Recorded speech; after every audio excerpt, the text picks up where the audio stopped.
ఆ ఆటవిక రాజ్యం అని మనం తెలుగులో అంటుంటాం. ఈ పదానికి స్టార్ట్ అయింది జంగిల్ రాజ్ అనేది బీహార్లో.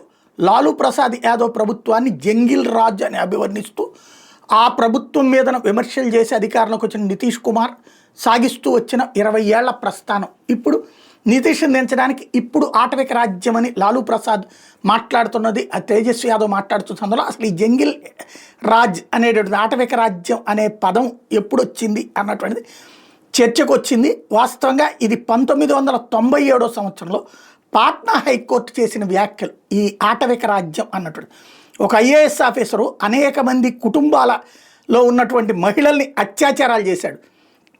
అలాగే అప్పుడున్నటువంటి ఒక డిస్ట్రిక్ట్ మ్యాజిస్ట్రేటు ఐఏఎస్ ఆఫీసరు ముఖ్యమంత్రి సొంత జిల్లాలో 1994లో మర్డర్కు గురయ్యాడు. జర్నలిస్టులు అనేక మంది యాసిడ్ అటాకులకు గురయ్యారు. అట్లాగే చారా గోతాల వంటి చోట్లన దోపిడీలు లూటీలు జరిగినటువంటి పరిస్థితి 2005కు ముందు. వాటన్నిటినీ సంబంధించినటువంటి కేసుల సందర్భంలో ఆటవిక రాజ్యం నడుస్తోందా బీహార్లో అని న్యాయస్థానాలు నిలదీసినాయి. దాన్ని ఇప్పుడు మళ్ళీ ప్రస్తావిస్తున్నారన్నమాట.